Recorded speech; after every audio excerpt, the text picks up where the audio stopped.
Supreme court के मखसूस नशिस्तों से मुतालिक फैसले पर अमल दरामद का मामला। इलेक्शन कमीशन का अहम इजलास। Chief election commissioner Sikandar Sultan Raja Lahore से वीडियो लिंक के जरिए शरीक। सुप्रीम कोर्ट ने फैसले में कौमी असम्बली, KP, पंजाब और सिंध असम्बलियों में मखसूस नशिस्तें PTI को देने का हुक्म दिया। इलेक्शन कमीशन सुप्रीम कोर्ट फैसले के खिलाफ नजरसानी का हक रखता है। सुप्रीम कोर्ट के फैसले में 2 हल्फनामों से मुतालिक अबहम मौजूद है। PTI का तंजीमी ढांचा नहीं है। तंजीमी ढांचा ना होने से अबहम है। मखसूस लिस्टें किसकी मंजूरी की जाएं। लॉ विंग की सुप्रीम कोर्ट फैसले पर ब्रीफिंग। जरा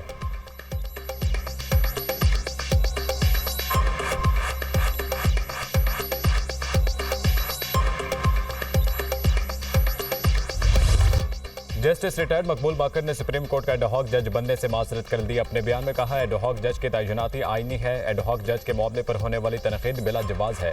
ज़ाती वजूहात की बिना पर एडहॉक जज बनने से माजरत की है। इससे कबल जस्टिस रिटायर्ड बशीर आलम ने भी एडहॉक जज की जिम्मेदारी लेने से माजरत की थी। जस्टिस रिटायर्ड सरदार तारिक मसूद और जस्टिस रिटायर्ड महजर आलम मियां खेल बतौर एडहॉक जज तैनाती पर रजामंदी जाहिर कर चुके हैं।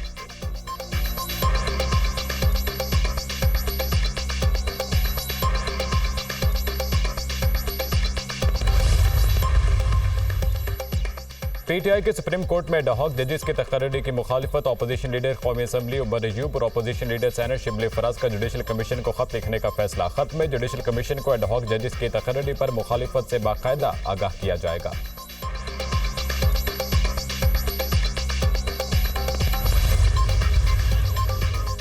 आइन एडहॉक जजेस की तैनाती की इजाज़त देता है। जुडिशल सिस्टम के इस्लाहात के लिए आइनी तरमीम के हक में हूँ। वफाकी वज़ीर कानून आज़म नज़ीर तारड़ की गुफ्तगू। कहा, आइन में तरमीम का इख्तियार पार्लियामान के पास है। चीफ जस्टिस पाकिस्तान ने कहा है, मुद्दत मुलाजमत की तोसी में दिलचस्पी नहीं। Justice Mansoor Ali Shah chief justice की मुद्दत मुलाजमत की तोसी की तजवीज़ से मुतफिक थे। सुप्रीम कोर्ट के हालिया फैसले से एक जमात को मजबूत होने का मौका दिया गया। 8 जजेस ने मखसूस नशिस्तों के केस में आइन को रीराइट किया। PTI रहनुमाओं पर आर्टिकल 6 लगाने का मामला पार्लियामेंट में लाया जा सकता है।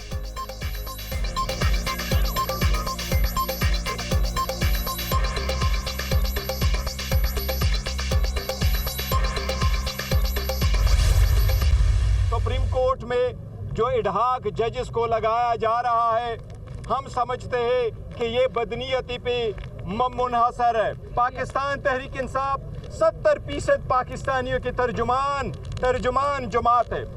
इस पे कोई भी पाबंदी हुकूमत के ख़त्म होने की तरफ काउंट डाउन होगा। बहैसियत सेक्रेटरी जनरल पाकिस्तान तहरीक इंसाफ मैं वाज़े तौर पे ये बात करना चाहता हूँ, किसी का बाप भी पाकिस्तान तहरीक इंसाफ को नहीं बैन कर सकते। हम लोग पाकिस्तान की सबसे बड़ी सियासी पार्टी है।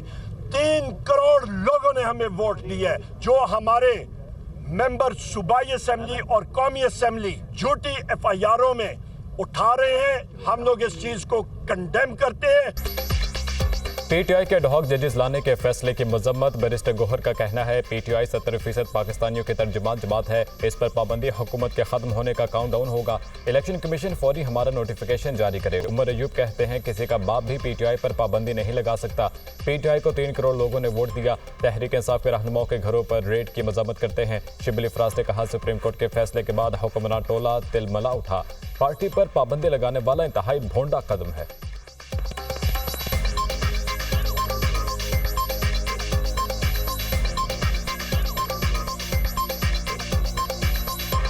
जब से सुप्रीम कोर्ट का फैसला आया है रिजर्व सीट्स के बारे में, तो ये जो हुक्मरान टोला है ये तलमला उठा है, ये बौखला गया है और उनको समझ नहीं आ रही कि क्या करें। जिस तरह से ये बातें हो रही हैं कि पार्टी को बैन करो, ये एक इंतहाई भोंडा कदम है।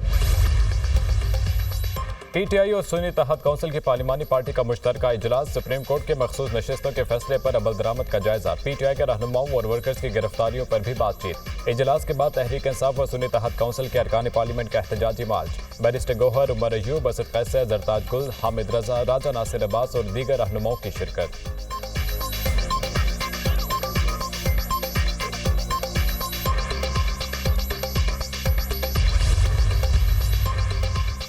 आईपीपीज ने मुल्क की मैशत को यरगमाल बना लिया। 2015 में लगाए गए दरामदी कोयले से चलने वाले आईपीपीज महंगी तरीन बिजली की सबसे बड़ी वजह। दरामदी कोयले से चलने वाली आईपीपीज फर्नेस ऑयल से भी दुगनी कीमत पर बिजली बना रहे हैं।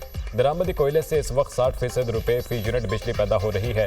कोयले से चलने वाले आईपीपीज की कैपेसिटी पेमेंट सालाना 700 अरब रुपए तक पहुंच चुकी। 1320 मेगावाट के Sahiwal coal power plant, port Qasim और हब पावर प्लांट दरामदी कोयले से चल रहे हैं।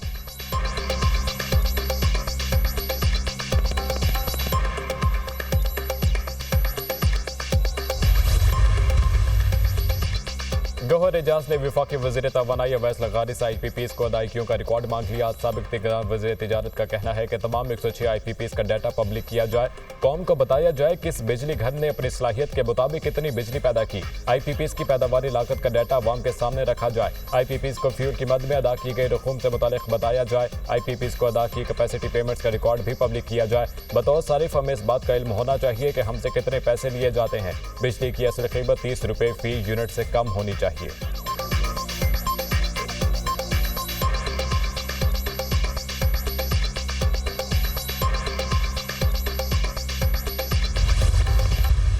पाकिस्तान के पावर सेक्टर के ऊपर का जो कर्ज है हमारे ऊपर वो है 2.6 ट्रिलियन 2600 अरब रुपए। 2600 अरब रुपए सर्कुलर डेट है जो कि हमें अभी पावर कंपनीज को देने हैं। 34 रुपए में 8.5 रुपए टोटल हमें 8.5 रुपए की बिजली मिल सकती है।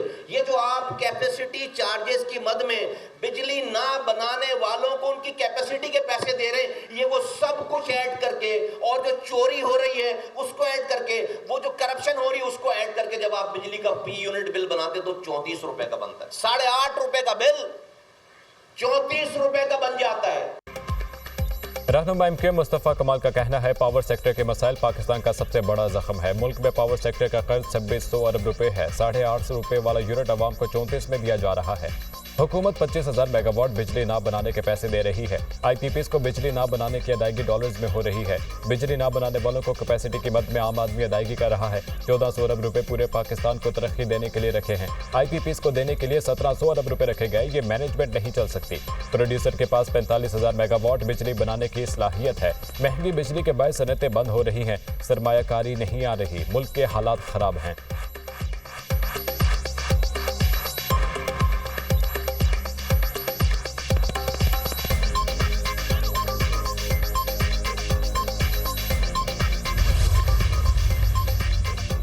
बानी पीटीआई और बुशरा बीबी का तोशाखाना केस में गिरफ्तारी के खिलाफ इस्लामाबाद हाईकोर्ट से रुजू। गिरफ्तारी गैर कानूनी है, रिहा करने के अहकाम जारी किए जाएं। आइंदा किसी भी मुकदमे में गिरफ्तारी हाईकोर्ट के अहकाम से मशरूत की जाए। अदालत से इस्तदा।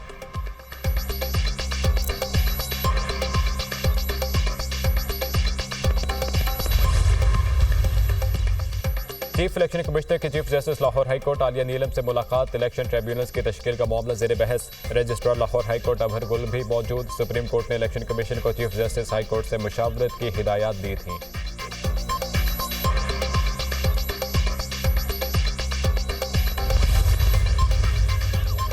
इस्लामाबाद हाईकोर्ट ने सनम जावेद की गिरफ्तारी गैर कानूनी करार देकर दरख्वास्त निपटा दी। सनम जावेद को मजीद किसी मुकदमे में गिरफ्तार नहीं किया जाएगा। वो आज़ाद हैं, अपने सूबे में जा सकती हैं। अटॉर्नी जनरल का अदालत में बयान। मैंने इंटरनेट पर देखा सनम जावेद बहुत नामुनासिब जुबान इस्तेमाल करती हैं। आप गारंटी देते हैं सनम जावेद मजीद नामुनासिब गुफ्तगू नहीं करेंगी। जस्टिस हसन औरंगजेब का वकील से इस्तफसार। सनम जावेद आइंदा नामुनासिब अल्फाज इस्तेमाल नहीं करेंगी। वकील की यकीन दहानी।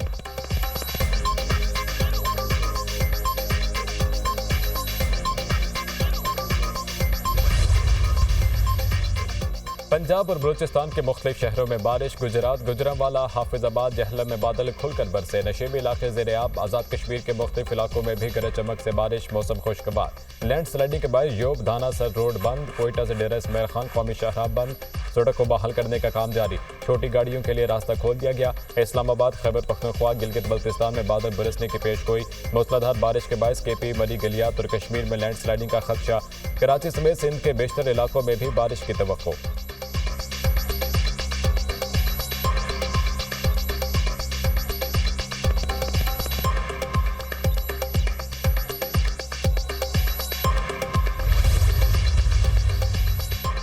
डोनाल्ड ट्रंप पर कातिलाना हमले से मुतालिक तहकीकात में पेश रफ्त। मुकामी पुलिस ने ट्रंप के गनमैन पर गोली चलाई, जिसका मकसद उन्हें अलर्ट करना था। हमलावर की गाड़ी से बरामद बमों में रेडियो कंट्रोल सिस्टम इस्तेमाल किया गया था। हमलावर ने ट्रंप की पेशी की तारीखों और नेशनल कॉन्फ्रेंस की मालूमात भी हासिल कर रखी थी।